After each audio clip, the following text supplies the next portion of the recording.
Salut tout le monde et bienvenue dans cette vidéo de la pleine lune du 26 avril 2021 en Scorpion.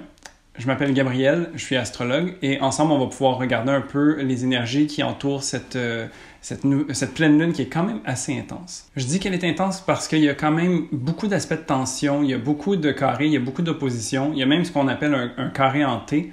Donc, ça va être intéressant de voir un petit peu comment tout ça va tirer la couverture de son bord et voir comment nous, en tant que personne, on peut essayer d'utiliser ces énergies-là au meilleur pour nous. Souvent, on dit aussi qu'une pleine lune, c'est un bon moment pour manifester parce qu'il y a beaucoup d'énergie dans l'air. La lune, qui est notre monde intérieur, est comme illuminée par le soleil et donc il y a vraiment comme cette idée de manifester, cette idée de mettre en pratique, de concrétiser. Et donc, je propose qu'on regarde ça ensemble. Donc, cette pleine lune se passe au 7e degré du Scorpion. Elle se passe à 23h30 heure de l'Est. Et puis, donc, une lune en Scorpion. Le Scorpion, c'est une énergie qui est très intense. C'est une énergie d'eau, mais c'est une énergie d'eau un petit peu...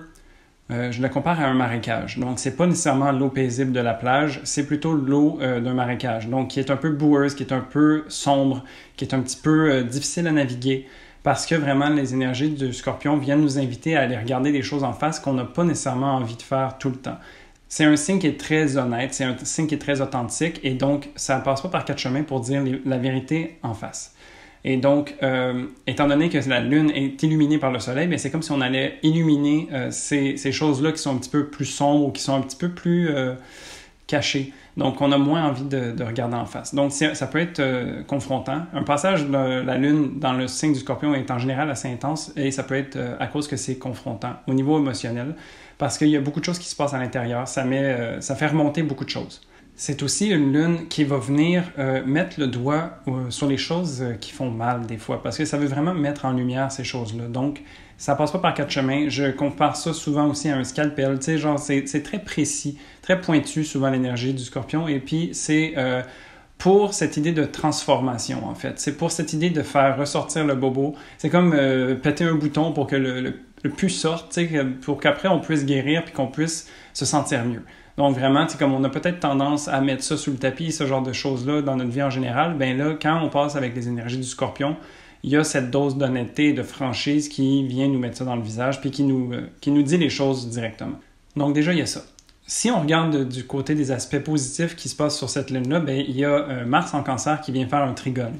Un trigone, c'est vraiment l'encouragement. C'est vraiment une énergie supportante qui va venir appuyer le travail de la Lune en Scorpion. Donc, Mars en Cancer est en chute, tout comme la Lune est en chute. Donc, ça veut dire que ces deux planètes-là, en général, ont besoin d'avoir certains outils ou certains éléments qui vont venir les supporter. Et puis, dans ces signes-là, malheureusement, c'est comme s'il y avait un peu un manque de ressources. Ça ne veut pas dire qu'ils sont pas bonnes ou qu'ils sont pas capables. C'est juste qu'il faut qu'ils soient un petit peu en dehors de leur zone de confort pour pouvoir opérer. Donc, tu sais, la Lune qui est l'idée de prendre soin de soi, tu sais, comme oui, prendre soin de soi, des fois, ça peut être de retirer une écharde. Ça fait mal, mais ça fait du bien au final. Donc, il y a vraiment, tu sais, comme cette idée-là un peu d'un chemin détourné un petit peu pour arriver à ses fins. Pour ce qui est de Mars, c'est l'action. Donc, l'action qui est extérieure. Dans un signe du Cancer qui est plus intérieur, qui est plus orienté sur le foyer, sur la famille et tout ça.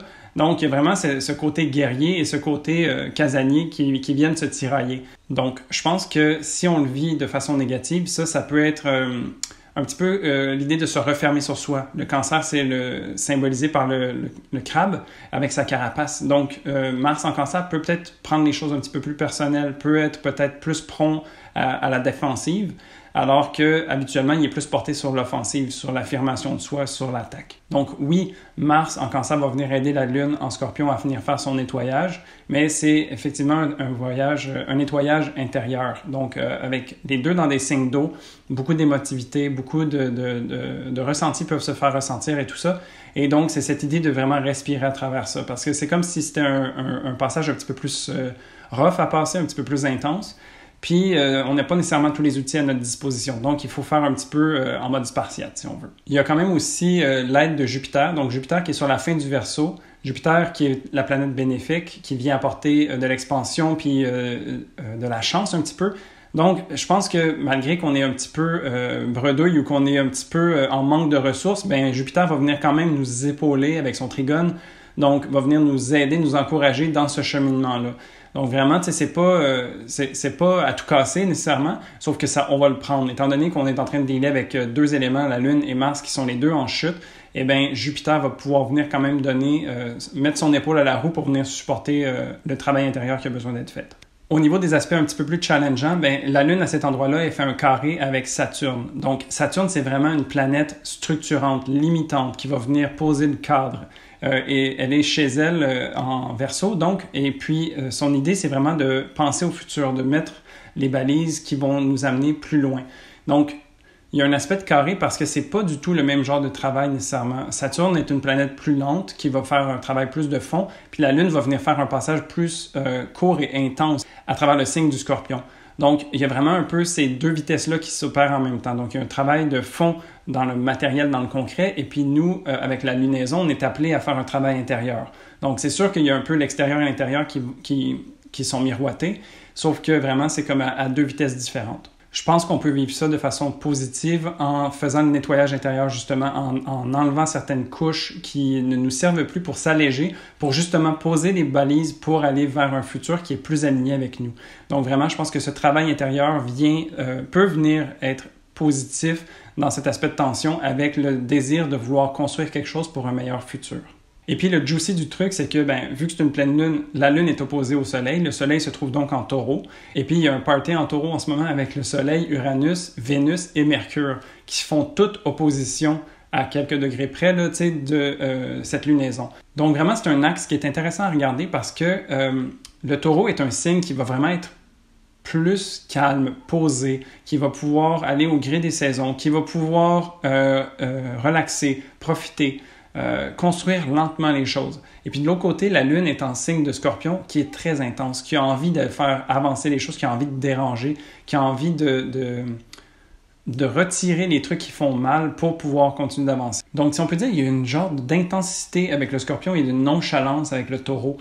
Ils ne cherchent pas vraiment à faire la même chose, sauf que les deux se retrouvent dans la modalité fixe. Donc c'est vraiment des signes qui nous permettent d'incarner puis de manifester les choses. Alors, grosso modo, cette opposition-là vient mettre en question des choses par rapport à notre identité, par rapport à nos relations, nos valeurs avec Vénus, à la communication, à l'intellect avec Mars, et puis un peu au statu quo avec Uranus. Parce que Uranus est en chute aussi dans ce signe-là du Taureau, parce que Uranus est une planète qui a envie de déranger, qui a envie de choquer, qui a envie de changer les choses. Et puis le Taureau déteste changer les choses. Il adore la routine, il adore son confort, il aime que les choses soient stables, simples, bien posées. Et donc, il y a déjà en trame de fond ça qui bouillonne en dessous de la Terre. On peut imaginer que c'est comme un tremblement de terre en fait qui se fait ressentir. C'est comme des secousses, Uranus en Taureau. Et donc, avec cette opposition à la lunaison, la Lune, ça représente notre monde intérieur. Donc, on vient challenger le monde intérieur par rapport à comment on s'exprime, par rapport à comment on vit nos relations à l'autre, par rapport à comment tout notre système de valeurs et notre fondation en taureau et comment elle s'opère. Ça vient aussi challenger notre identité qui a peut-être envie d'un arrêt, alors que là, on est poussé à aller un pas plus loin, un petit peu plus loin que notre zone de confort. Donc, il y a le potentiel quand même d'avoir un certain inconfort. Et puis, d'autant plus qu'il y a beaucoup de carrés qui viennent tirer à droite à gauche, ça se peut que ce soit vécu de façon intense. C'est pour ça que je disais ça.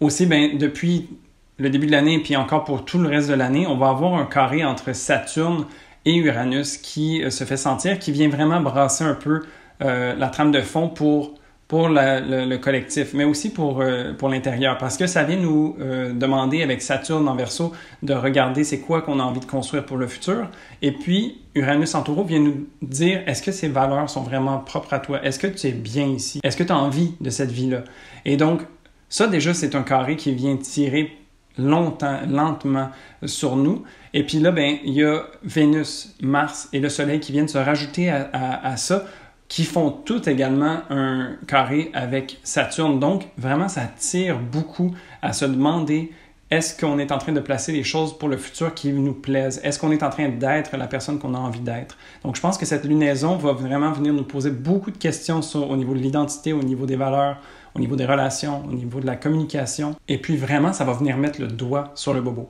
C'est vraiment, la Lune en Scorpion, c'est ça son travail. Ça va être de venir éclairer les choses qui ont besoin d'être changées.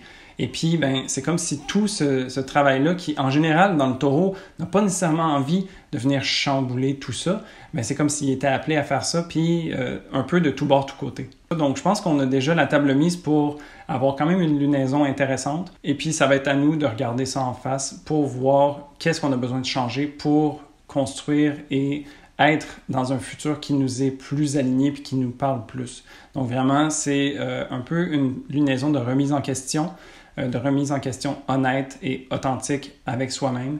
Cette idée peut-être de se recentrer, souvent je dis ça avec le taureau, mais se recentrer vraiment soi par rapport à soi, pas nécessairement soi par rapport à l'autre. Ça va vraiment venir faire ce travail intérieur qu'on a besoin d'avoir pour réaligner les choses et qu'on puisse aller de l'avant avec ça.